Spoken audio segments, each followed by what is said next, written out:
आसाराम जी को 31 मार्च तक जमानत मिल गई है सुप्रीम कोर्ट से मेडिकल ग्राउंड पर। इस बात को लेकर संत रामपाल जी के कुछ भगत शंका जाहिर कर रहे हैं, चिंता जाहिर कर रहे हैं कि 11 साल में आसाराम को जमानत मिल गई, संत रामपाल जी को जमानत क्यों नहीं मिली? संत रामपाल जी ने कौन सा बुरा काम कर दिया? संत रामपाल जी पे तो सारे झूठे मुकदमे हैं, सारे मुकदमे झूठे हैं। आसाराम जी के ऊपर तो यौन शोषण का मुकदमा है, बलात्कार का मुकदमा है। संत रामपाल जी पे तो ऐसा कोई मुकदमा है ही नहीं यौन शोषण का या बलात्कार का। फिर संत रामपाल जी को जमानत क्यों नहीं मिल रही? आसाराम को जमानत क्यों मिल गई? हमारे गुरुजी को जमानत मिलनी चाहिए। काफी भगत भाई बहन बड़े चिंतित हैं, बड़े परेशान हैं, तरह तरह के मैसेज, तरह तरह की बातें। आज इसी सब्जेक्ट पर छोटा सा वीडियो। संत रामपाल जी परमेश्वर जी को जमानत के आधार पर बाहर देखने वाले मंद बुद्धि, तुच्छ बुद्धि उनके शिष्यों को एक छोटा सा संदेश है कि अगर तुम्हारे अंदर इस प्रकार के कुविचार उत्पन्न हुए हैं ना कि हमारे गुरुजी को जमानत क्यों नहीं, हमारे गुरुजी को जमानत क्यों नहीं, अगर आपके अंदर ये विचार भी उत्पन्न हो रहे ना, तो अभी आप संत रामपाल जी को और संत रामपाल जी के मिशन को आप 1% भी नहीं समझ पाए। 1% भी। आप केवल उनके नाम के भगत हैं, नाम के शिष्य हैं, ज्ञान आधार से आप उनके आसपास भी नहीं हैं। आज इसी विषय पर चर्चा करेंगे। दो चार बातें और हैं, उनके ऊपर भी थोड़ा थोड़ा प्रकाश डालेंगे। सभी भगत भाई बहन एक बार वीडियो को ज्यादा से ज्यादा शेयर कर दें। दास भी तब तक गुरुदेव भगवान का जयकारा लगा देता है। बंदी छोड़ सतगुरु रामपाल जी परमेश्वर जी की जय हो।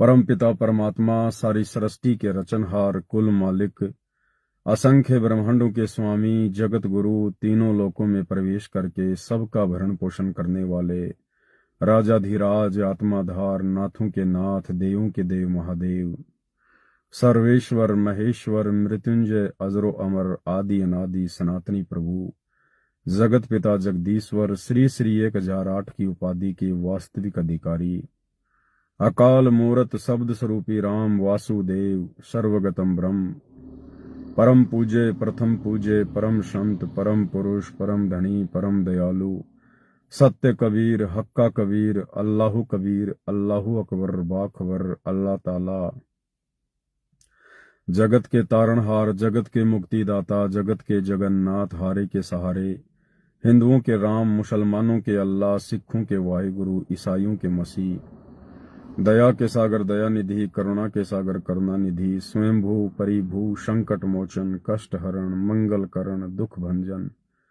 अविगत कबीर, निर्विकार निर्विषम परमात्मा, अलय अलेख सतगुरु, आदि अनादि सतगुरु, असली मर्यादा पुरुषोत्तम, असली राम, असली कृष्ण, असली घनश्याम, असली मुरारी, राजाओं के राजा, महाराजाओं के महाराजा, शहंशाहों के शहंशाह, सम्राटों के सम्राट, भगवानों के भगवान, अल्लाहों के अल्लाह, प्रभुओं के प्रभु, मसीहाओं के मसीह, सच्चे वाहिगुरु, बाबाओं के बाबा, पीरों के पीर, सेठों के सेठ, जगत सेठ, सावलसा सेठ, सर्वगुण संपन्न, अनंत कोटि कलाओं के स्वामी, अनंत कोटि ब्रह्मांडों के नायक, योगियों में महायोगी, ध्यानियों में महाध्यानी, सिद्धों में परम सिद्ध, ज्ञानियों में तत्व ज्ञानी, ब्रह्म ज्ञानी, महाज्ञानी, परम ज्ञानी, सर्वश्रेष्ठ ज्ञानी, विज्ञानी, युवा कबीर, समृत कबीर, ऐशमवात, अमित ओजा, सच्चे रहनुमा, करीम अल्लाह, सुभान अल्लाह, दुनिया के अंतिम पैगंबर, 8 सितंबर 1951 से गांव धनाना, जिला सोनीपत, हरियाणा, भारतवर्ष की पावन भूमि पे प्रकट रियल कल्कि भगवान श्री नारायण साकार हरि, श्री बाबा साहिब, शब्द स्वरूपी राम, संत शिरोमणि सतगुरु रामपाल जी परमेश्वर जी के चरण कमल में साध संगति से जुड़े हुए देश विदेश से सभी सत्सेवक भाई बहनों का अनंत कोटि दंडवत प्रणाम। तो भाई और बहनों, ज्यादातर जो टेंशन है, जो चिंता है आसाराम की जमानत के बाद में, तो वो साध संगति से जुड़े हुए भाई बहनों को नहीं है। क्योंकि जितने भी सत्सेवक भाई बहन हैं उनको तो अपने परमेश्वर की स्थिति के विषय में पता है कि हमारे गुरुदेव भगवान कोई राम रहीम, आसाराम या अन्य किसी शास्त्र विरुद्ध साधना पर समाज को लगा के रखे हुए काल के द्वारा भेजे गए एजेंटों की भांति सामान्य संत नहीं है। ये तो संत शिरोमणि है, संत शिरोमणि। स्वयं परमात्मा, स्वयं अल्लाहु अकबर धरती पे प्रकट हैं। तो हम सत्सेवक भाई बहनों को किसी प्रकार की कोई दिक्कत नहीं है, कोई मन में शंका नहीं है। हम तो कभी सोचते भी नहीं कि हमारे गुरुदेव भगवान जेल में बैठे हैं। हमारे पास तो पल पल शब्द रूप में गुरुदेव भगवान विराजमान है। भाई हम रोज आरती करते हैं, हम खाली तोते की तरह बोलते नहीं हैं। हम उन वाणियों के ऊपर अपने गुरुदेव भगवान के आशीर्वाद से विचार भी करते हैं कि वाणियां कह क्या रही है। तो संध्या आरती में गुरुदेव भगवान रोज कहते हैं कि घटी ही में गंगा, घटी ही में यमुना, घटी ही में है जगदीश।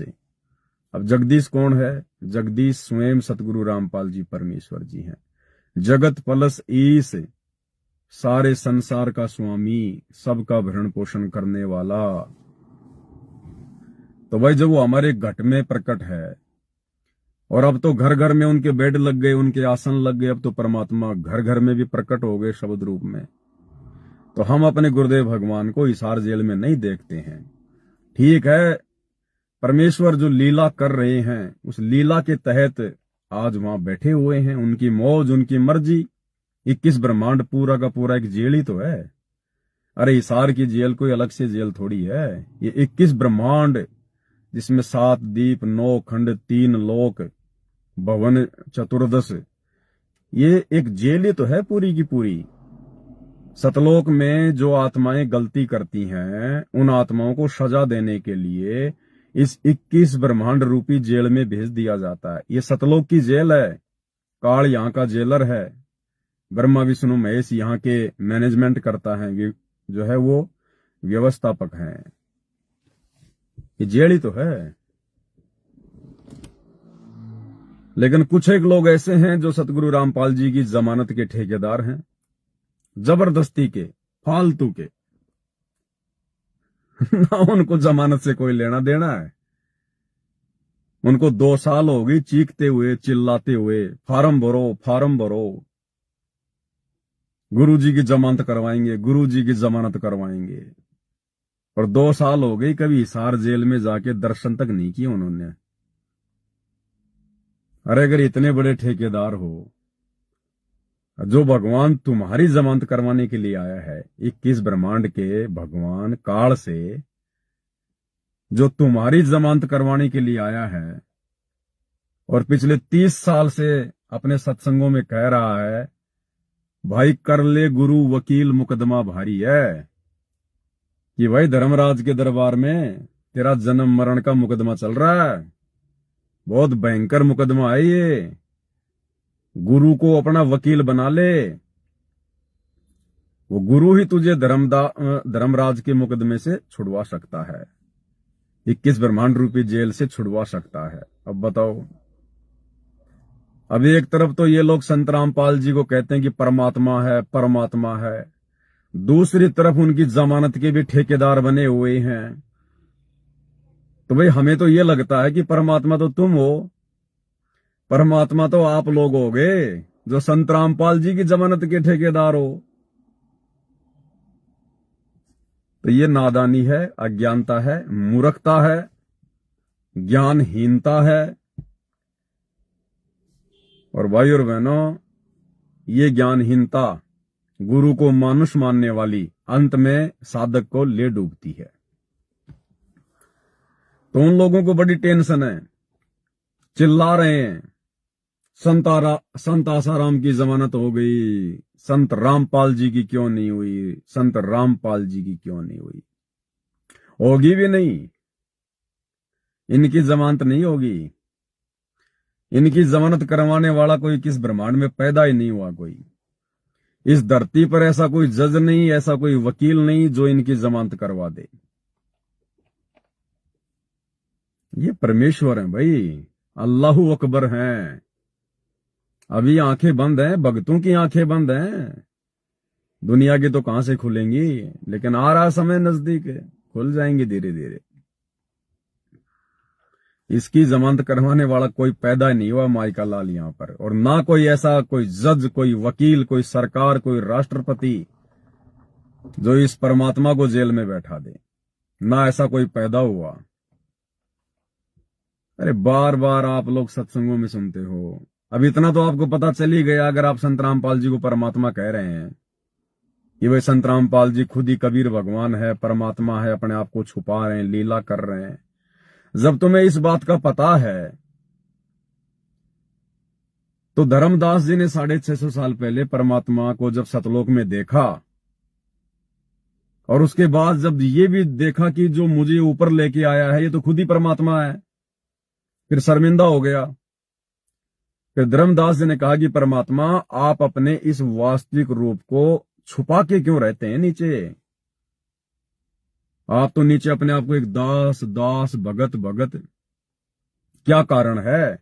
जो शोभा आपकी सतलोक में है, आपके एक बाल के अंदर 1 करोड़ चंद्रमा, 1 करोड़ सूरज, इनसे भी कहीं ज्यादा नूर है, रोशनी है, और नीचे आप कोई कैसे आपको भगवान माने। आप किस रूप में रह रहे हो, किस किस जो है कुल में आए हो आप, किस वेशभूषा में हो आप, कौन आपको भगवान माने। ऐसी शोभा आप नीचे क्यों नहीं रखते। तो परमात्मा ने कहा कि धर्मदास अगर मैं इसी रूप में नीचे आ जाऊं तो इस 21 ब्रह्मांड के भगवान काल निरंजन का कलेजा फट जाए, कलेजा। तो आज धरती पे वही तो कबीर परमात्मा प्रकट है, और फिर भी तुम उसकी जमानत के ठेकेदार बने हुए हो। इनकी जमानत नहीं होगी। बहुत सारे कारण हैं। सबसे पहला कारण तो ये कि वर्तमान में परमात्मा अपनी मर्जी से जाके हिसार जेल में बैठा है। किसी की मां ने दूध नहीं पिलाया जो इस परमात्मा को जेल में बैठा दे, ना सरकार, ना कोई जज, कोई भी शक्ति हो चाहे। ये अपनी मर्जी का मालिक है, अपनी मर्जी से जाके बैठा है और अपनी मर्जी से आएगा। चाहे कोई कितने चप्पल घिस लो, एक रत्ती भर भी सफलता प्राप्त नहीं कर पाएगा अगर गुरु को मानुष मान के कुप्रयास करेगा तो उनकी जमानत के लिए। तो इनका सबसे पहला मकसद तो यह है कि अभी तक भक्तों की छटनी पूरी तरह से हुई नहीं है। अभी संगत में पूरी तरह से परीक्षा हुई नहीं है, अभी रहती है थोड़ी बहुत परीक्षा। जब परमात्मा का यह काम पूरा हो जाएगा उसके बाद आएगा परमात्मा। अरे परमात्मा को लेने के लिए जाएंगे देश के राजा जी, देश के राष्ट्रपति जी, अपने कंधों पे बैठा के लाएंगे। रोते रोते जाएंगे, रोते रोते नाक रगड़ेंगे उनके चरणों में जाके। 2028 के आसपास जो भी भारत देश का प्रधानमंत्री होगा, राष्ट्रपति होगा, हिसार जेल में जाके नाक रगड़ने पड़ेंगे। आने वाले 3 से 4 वर्षों में इतनी भयंकर और विकट परिस्थितियां देश दुनिया में पैदा हो जाएंगी। अगर देश बचाना है, दुनिया बचानी है, तो हिसार जेल में जाके भारत देश के राजा को नाक रगड़ने पड़ेंगे। ये परमात्मा जमानत पर आने वाला नहीं है। मान लीजिए जमानत पे आ गया, कौन सी बड़ी बात है भाई। जब आसाराम जमानत पे आ सकता है तो संत रामपाल जी को क्या दिक्कत है। तुम्हारे अनुसार चलते हैं कि संत रामपाल जी भी मान लो आज जमानत पे बाहर आ गए। अब क्या होगा, बाहर आएंगे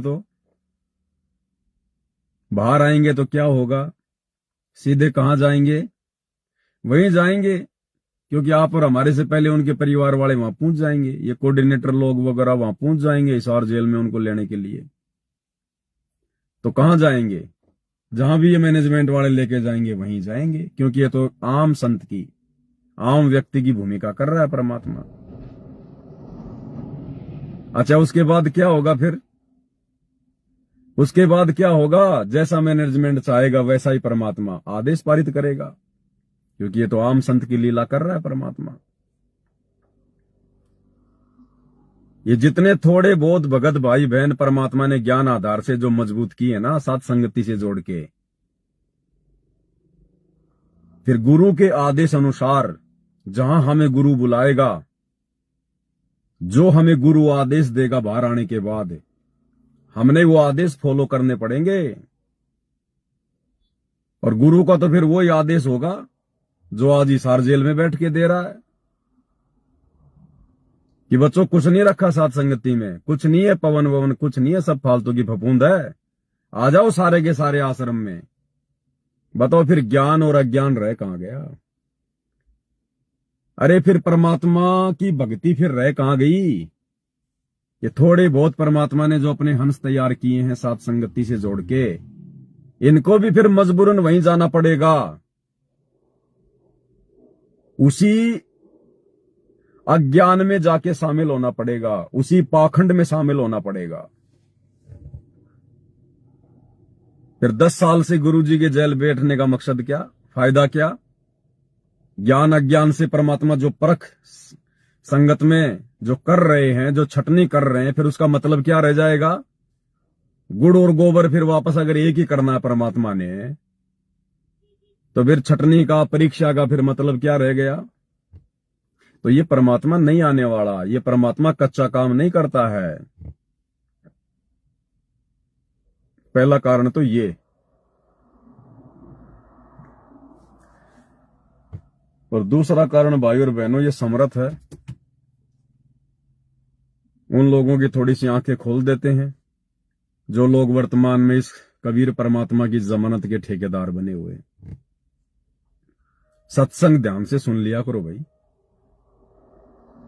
तुम्हारी सबसे बड़ी कमजोरी यही तो है कि तुम सत्संग नहीं सुनते। कभी कभार सुन लेते हो, भूले भटके तो तुम विचार नहीं करते।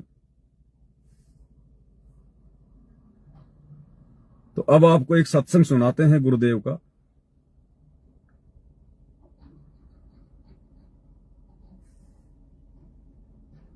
सत्संग कौन सा है?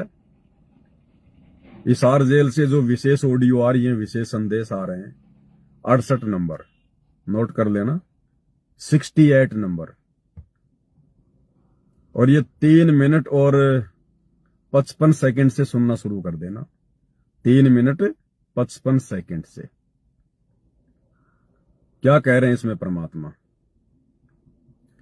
स्पष्ट कह रहे हैं गुरुदेव भगवान कि पुण्यात्माओं, एक तो ये देखो परमात्मा की रजा कि परमात्मा ने दास को कहां पे रखा हुआ है। तो वर्तमान में कहां है गुरुजी? हिसार जेल में। तो कहां रखा हुआ है? हिसार जेल में है खुद ही परमात्मा, लेकिन स्वयं को छुपा रहे हैं। क्या कह रहे हैं कि पुण्यात्माओं, एक तो ये देखो कि परमात्मा ने दास को कहां रखा हुआ है, ये उसका आदेश है, किसी और का ब्योत नहीं जो ऐसा कर दे। क्या कह रहे हैं कि ये परमात्मा का आदेश है जो मुझे वर्तमान में जेल में रखा हुआ है, ये उनका मिशन है, किसी और की औकात नहीं है, किसी और का ब्योत नहीं है, ना काल का। जब काल का ही ब्योत नहीं है तो यहां की सरकारें तो हैं क्या, यहां के जज तो हैं क्या, आर्य समाज है क्या, 2 कोटि के जीव हैं क्या? ध्यान से सुन लो क्या कह रहे हैं परमात्मा। तुम उनकी जमानत के ठेकेदार बन रहे हो ना, इसलिए तुम्हें ये वीडियो सुनाना पड़ रहा है कि वो अपनी मर्जी का मालिक है, किसी और का ब्योत नहीं है, किसी की औकात नहीं है जो उनको जेल में बैठा दे। और जब किसी और की औकात उनको जेल में बैठाने की नहीं है, तो ये किस ब्रह्मांड में किसी की औकात उनकी जमानत करवाने की भी नहीं है। जब तक वो नहीं चाहेंगे, जब तक उनका काम पूरा नहीं हो जाएगा, जिस काम के लिए वो हिसार जेल में जाके बैठे हैं, जब तक उनका मिशन पूरा नहीं हो जाएगा, 21 ब्रह्मांड में, इस पूरी सृष्टि में किसी का ब्योत नहीं, किसी की औकात नहीं जो उनको किसी भी प्रकार से हिसार जेल से बाहर लेके आ जाए। क्या कह रहे हैं गुरुदेव, ध्यान से सुन लो। आपको समझाने के लिए, आपकी बुद्धि का विकास करने के लिए ये रह रह के सत्संग सुनाए जा रहे। आप इनको बहुत गौर से सुना करो। एक तो बात देखो, सुनो, थोड़ा सा विचार करो। अब परमात्मा की रजा हुई दास को कहा रखा गया है, ये उसका आदेश है, किसी और का ब्योत नहीं ऐसा कुछ करते। अब परमात्मा की रजा हुई दास को कहा रखा गया है, ये उसका आदेश है, किसी और का ब्योत नहीं ऐसा कुछ करते। अब परमात्मा की रजा हुई दास को कहा रखा गया है, ये उसका आदेश है, किसी और का ब्योत नहीं ऐसा कुछ करते। अब उसी की कृपा से आपको प्रिय अमृत वर्षा कराई जा रही है। और कहां से हो रही है? कदे सपने में डालना इन बातों के। और ये ज्यादा नहीं हुआ करती। इसमें भी आना का नहीं रखते हो, सत्संग सुनने में आलस करते हो, टाइम नहीं है, काम हो गया था, तो फिर अभी आप बहुत कच्चे हो, बहुत कच्चे हो। कच्चा हीरा करके हो नहीं सह गणमार, ऐसा ह्यूमन होर है तो लेखा ले करतार। तो इसलिए आपको पक्का हीरा बनाने के लिए ये सत्संग छुड़ाया जाता है। संगत को पक्का हीरा बनाने के लिए परमात्मा जेल में जाके बैठा है। ये उसके मिशन का, उसकी लीला का एक अंग है, एक हिस्सा है।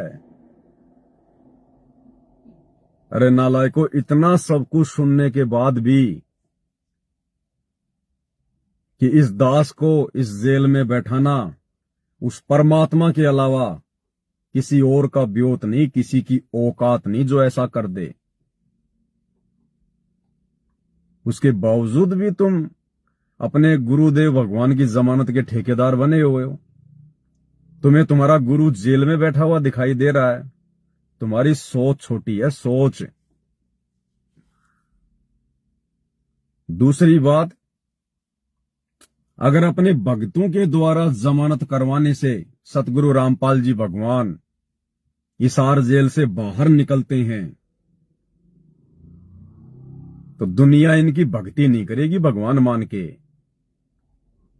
जैसे श्री रामचंद्र जी के नाम पे धब्बा लग गया, दाग लग गया, उसकी समर्थता के ऊपर प्रश्न चिन्ह लग गया कि बंधन काटे विपत में कठिन कियो संग्राम, चीनो रे नर प्राणियों गरुड़ बड़ो के राम।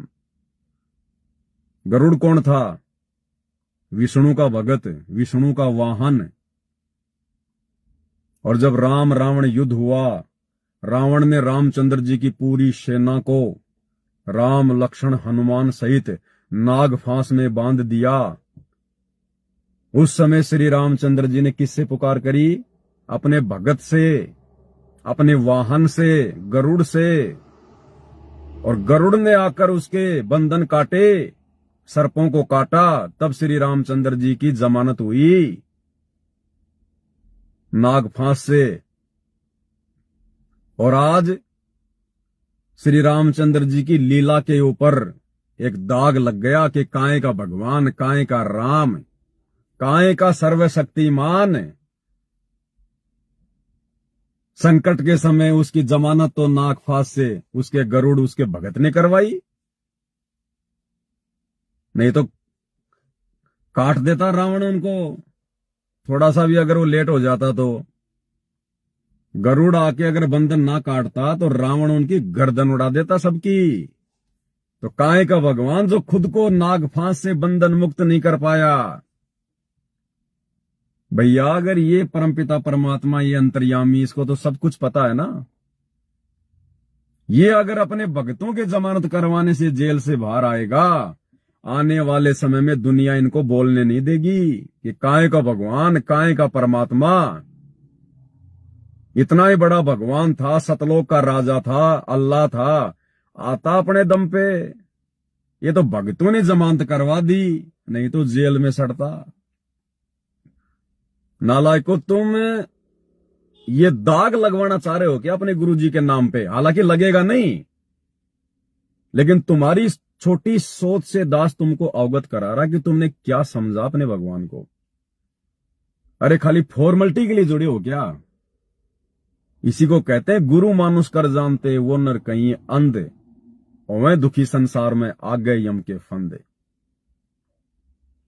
तुम तो जानबूझ के अपने गुरुजी के नाम पे दाग लगाना चाह रहे हो। अपने गुरुजी को दुनिया वालों की नजरों में छोटा साबित करना चाह रहे हो तुम। क्या सीखा तुमने? क्या सत्संग सुने तुमने? खाली जूता हाथ में लेके सारा दिन बस वीडियो बनाते रहो, इसके अलावा तुम्हें कुछ नहीं आता थूक बिलोने के अलावा। ये ज्ञान मार्ग है, इसमें जबरदस्ती नहीं चलती, गाली गलौच नहीं चलती। ये प्यार जो है वो प्रेम का मार्ग है। परमात्मा प्यार से प्रसन्न होगा, प्रेम से, आधीनी से। जूते दिखाने से, चप्पल दिखाने से परमात्मा प्रसन्न नहीं होता। काल प्रसन्न होता है, काल, कि हां मेरे अनुसार चल रहे हैं। और दूसरा, आसाराम की जमानत हो गई, आसाराम की जमानत। आसाराम कौन सा किला तोड़ देगा बाहर निकल के? 2, 4, 5 साल की तो उसकी उम्र ही बच रही होगी पूरी। अब 11 साल से किला नहीं तोड़ पाया, उससे पहले वो कोई किला नहीं तोड़ पाया। अब वो 2-3 महीने की जमानत पे अगर बाहर भी आ जाएगा तो कौन सा भारत को हिंदू राष्ट्र बना देगा? और हिंदू राष्ट्र भी बना देगा तो कौन सा दुनिया का उद्धार हो गया, मोक्ष हो गया? ये भी परीक्षा है,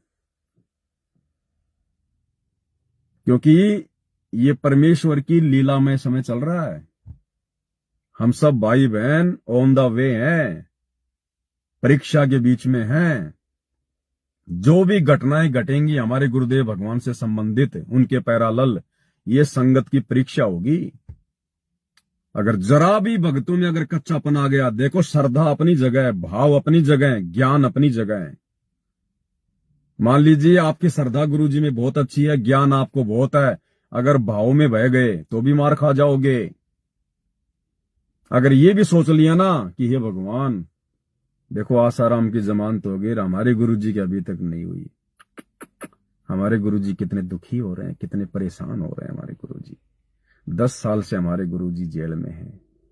देखो ये सरकार कितनी निकम्मी है, ये जज इनकी आंखें फूटी पड़ी है क्या? हमारे गुरुजी की जमानत नहीं दी। अगर इतना भी सोच लिया, अगर ये कच्चापन भी आ गया, उसी समय परमात्मा रिजेक्ट मार देगा वहां से कि नालायक तूने क्या समझा मेरे को? बेचारा हूं क्या? बेबस हूं क्या? लाचार हूं क्या? अंधा गूंगा बहरा हूं क्या? तुम्हारी तरह 2 कोड़ी का प्राणी हूं क्या? क्या समझा फिर तुमने मेरे को? ये भी परीक्षा है भक्तों की। अगर साथ संगति से जुड़ चुके हो, ज्ञान को आधार बना चुके हो, तो अपने गुरुजी को जेल में देखना छोड़ दो कि हमारे गुरुजी जेल में है। जेल में केवल वो लीलामय शरीर है। अगर वो सारी सृष्टि का मालिक अगर एक जेल में सिमट के रह गया तो ये दुनिया कौन चला रहा है फिर? अरे सृष्टि कैसे चल रही है फिर? ये यहां तो कब कब भूचाल आ जाता, सब कुछ नष्ट भ्रष्ट हो जाता। अब तक तो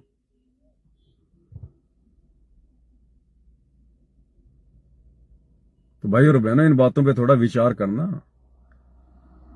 हम इस परीक्षा के दौर में हैं, जो भी घटनाएं घटेंगी वो परमात्मा हिसार जेल में बैठ के आपकी सोच, आपके विचार, आपका व्यवहार, वो आपकी परीक्षा ले रहा है पल पल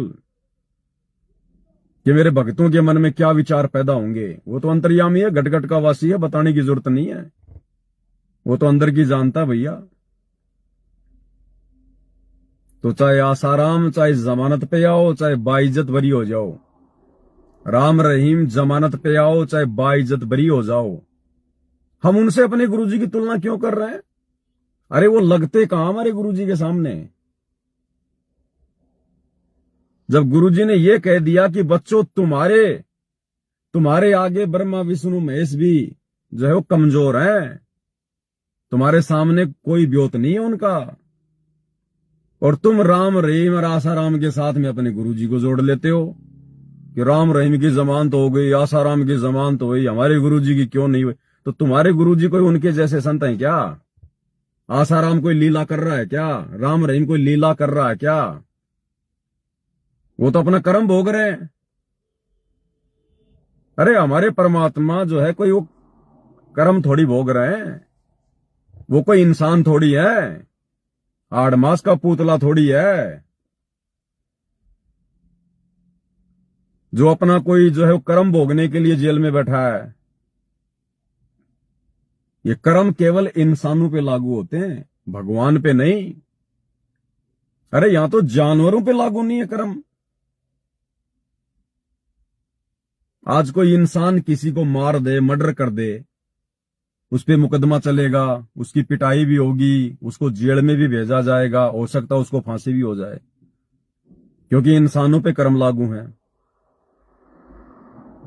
और जानवर, दो सांड आपस में लड़ रहे हैं और बीच में कोई आ गया आदमी और सींग उसके पेट में घुस गया, उस बैल के ऊपर मुकदमा चलता है क्या? उस बैल को कभी जेल होती है क्या? क्योंकि वो भोग योनि है, वो पशु योनि है, उस पे कोई कर्म लागू नहीं। अरे जब जानवरों पे कर्म लागू नहीं तो भगवान पे कहां से कर्म लागू हो जाएंगे? कर्म तो आप और हमारे ऊपर लागू हैं। तो तुम्हारा गुरु किसी जो है वो कर्म का भोग भोग रहा है क्या? जो तुम्हें उनकी जमानत की टेंशन हो रही है, चिंता हो रही है कि हमारे गुरुजी की जमानत नहीं हुई, हमारे गुरुजी की जमानत नहीं हुई। ये सोचना भी कमजोरी है, मार खा जाओगे इस परीक्षा में। अगर परमात्मा मान लिया तो परमात्मा ही मान के चलना पड़ेगा, वो चाहे जो मर्जी लीला करे, तो कुछ भी खेल खेले, आप उनके शिष्य हैं। आपने यदि उनको भगवान मान लिया तो भगवान की क्या परिभाषा है, भगवान की क्या डेफिनेशन है? आपने भगवान ही मान के चलना पड़ेगा। तो जो चिल्ला रहे हैं ना गुरुजी की जमानत, गुरुजी की जमानत है, सबसे पहले तो उन लोगों को हिसार जेल में गुरुजी से मिलने के लिए जाना चाहिए कि गुरुजी हम आपकी जमानत करवाना चाहते हैं। वो जमानत के लिए क्या बोलते हैं, अंदर जेल में भेजा जाता, वो क्या नाम है उसका, जमानत के लिए साइन करवाने के लिए वकील लेके जाता है ना अंदर, वकालतनामा। तो जो गुरुजी की जमानत के ठेकेदार हैं ना, जो 2 साल से चिल्ला रहे हैं, थूक बिलो रहे हैं फालतू का, उन लोगों को ये पूछो कि भैया तुम दिन रात चिल्लाते हो कि हमारा साथ दो, हमारा साथ दो, हम गुरुजी की जमानत करवाएंगे। सबसे पहले तो उनसे ये पूछो क्या गुरुजी ने तुम्हारे वकालतनामे पे जो है साइन वाइन जो है वो कर दिए क्या? भाई जब तक गुरुजी साइन नहीं करेंगे तब तक तो वकील मुकदमा उनका लड़ ही नहीं सकता। तो सबसे पहले तो उनसे ये पूछो कि यार तुम 2 साल से चिल्ला रहे हो, हमारा साथ दो, हमारा साथ दो। अगर गुरुजी ने जमानत के लिए हाँ कर दी है तो गुरुजी का वकालतनामा दिखा दो, हमें गुरुजी का साइन दिखा दो, उनका अंगूठा दिखा दो। अगर गुरुजी ने वकालतनामे पे हस्ताक्षर कर दिए तो इसका मतलब यह है कि गुरुजी ने तुम्हें आज्ञा दे दी कि हाँ बेटा तुम मेरी जमानत करवाओ, तब तो कोई तुम्हारा साथ भी दे। तुम तो खाली सूखे ढोल पीट रहे हो, सूखे ढोल। तुम्हारी तो हिसार जाने की हिम्मत नहीं होती, पता है तुम्हें, तोड़ देंगे, तोड़ देंगे मैनेजमेंट वाले गुंडे। वो दुर्योधन, वो कंस, वो रावण है। तुम्हारी हड्डियां भी अंतिम संस्कार के लिए घर नहीं पहुंच पाएंगी। तुम्हारे जैसे वकील 336 डोलते हैं उनके आगे पीछे। इस बहम में मत हो जाना। जमानत करवाएंगे गुरुजी की। खुद की जमानत का भरोसा नहीं है, यहां से निकल पाएंगे कि नहीं निकल पाएंगे, और भगवान की जमानत के ठेकेदार बन रहे हैं। रोगे आने वाले समय में ये समाज, ये ना सोचना कि दुनिया बस ऐसी चलती रहेगी। आने वाले समय में इस पृथ्वी पर जितने भी इंसान बचेंगे, मजबूरन इस परमात्मा की शरण में आना पड़ेगा, चाहे कोई जी हो। उस समय क्या मुंह दिखाओगे तुम? हैं? तुम्हारी इन हरकतों को लेकर जब लोग आपस में बातचीत किया करेंगे तो वो तुम्हारा मजाक उड़ाएंगे, मजाक है कि नालायको, हमारे से पहले तुम जुड़े हुए थे, 10-10 साल से 20-20 साल से तुम भक्ति कर रहे हो, हैं, और तुम भगवान की जमानत के ठेकेदार बन के घूम रहे थे।